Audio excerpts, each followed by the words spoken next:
રાજ્યના ગૃહમંત્રી હર્ષ સંઘવીની ઉપસ્થિતિમાં દહેજ ખાતે 2212 કરોડની કિંમતના 14,447 કિગ્રાથી વધુના નાર્કોટિક્સના ડ્રગ્સના જથ્થાનો નાશ કરવામાં આવ્યો હતો. તો narcotics drugs and psychotropic substances હેન્ડબુકનું વિમોચન પણ કરવામાં આવ્યું.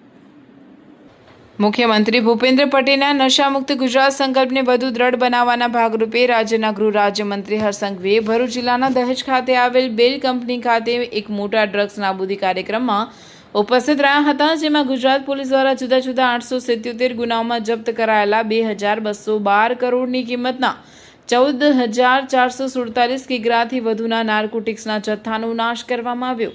આ પ્રસંગે ગૃહ રાજ્યમંત્રી હર્ષ સંઘવી દ્વારા ડ્રગ્સ નેટવર્ક પર પ્રહાર કરવા સાથે પોલીસની કામગીરીને બિરદાવી અભિનંદન પાઠવ્યા હતા.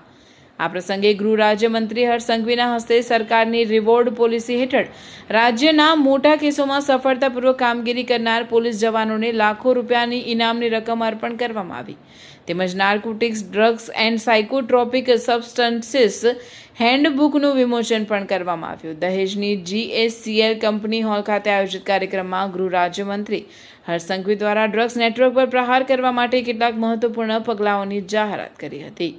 આ પ્રસંગે રાજ્ય પોલીસ મહાનિર્દેશક GS મલિક, IG સહિત અન્ય રાજ્ય અને જિલ્લાના ઉચ્ચ પોલીસ અધિકારીઓ અને પદાધિકારીઓ ઉપસ્થિત રહ્યા હતા. 2212 કરોડ રૂપિયાના કિંમતનો ડ્રગ્સનો ખાત્મો કરવામાં આવ્યો છે. ડ્રગ્સ સામે ચાલી રહી આ જંગ હજી વધુ મજબૂતાઈથી ગુજરાતના ખૂણે ખૂણે પહોંચે તે દિશામાં ગુજરાત પોલીસની કામગીરી ચાલી રહી છે. ગત ઓક્ટોબર માસમાં આ જ સ્થળથી 2000 કરોડથી વધારે કિંમતનું ડ્રગ્સનો ખાત્મો બોલાવવામાં આવ્યો હતો અને આજે 2212 કરોડ રૂપિયાની કિંમતનો ડ્રગ્સનો ખાત્મો બોલાવ્યો છે. આ વર્ષે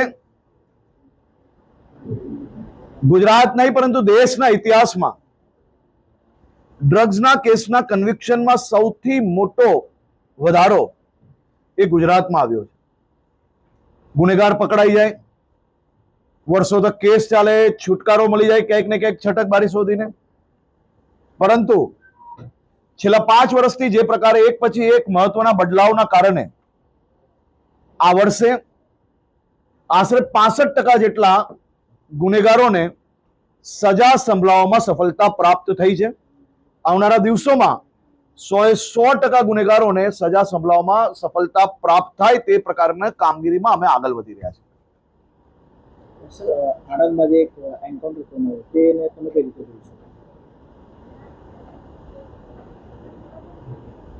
એક 4.5 વર્ષની બાળકી, એની હત્યા,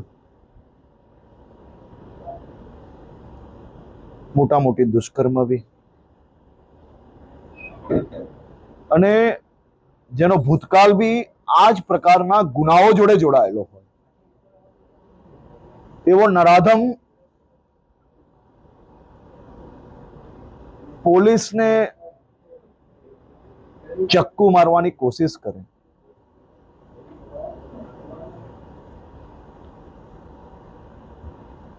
ચક્કુ મારવાની કોશિશ કરવી, અનેક ગુનાઓ કરેલા છે, અને એવા નરાધમ સામે જ્યારે પોલીસે સ્વબચાવમાં ફાયરિંગ કરવું પડે, આવા નરાધમોને સંપૂર્ણપણે કંટ્રોલમાં રાખવા એ જ રાજ્ય પોલીસનું કામ છે. સર, જે પ્રકારે ગુજરાત ATSએ આતંકવાદીઓને આખું નેટવર્કનો બહુ મોટો પર્દાફાશ કરે છે, છેલ્લી સ્થિતિ પ્રમાણે હાલમાં શું દેખાઈ રહ્યું છે સર? એની ઇન્વેસ્ટિગેશન ચાલુ છે. સમય અંતરે તમને ATS દ્વારા જાણકારી આપવામાં આવશે. સર, પહેલો સવાલ, સર, જે અમદાવાદ ફેક્ટરી બ્લાસ્ટ છે એના બાબતે કાલે એક SIT બનાવવામાં આવી છે. આજે હું અમદાવાદ પહોંચીશ એટલે એક રિવ્યુ મીટિંગ છે, એના પછી હું વાત કરીશ.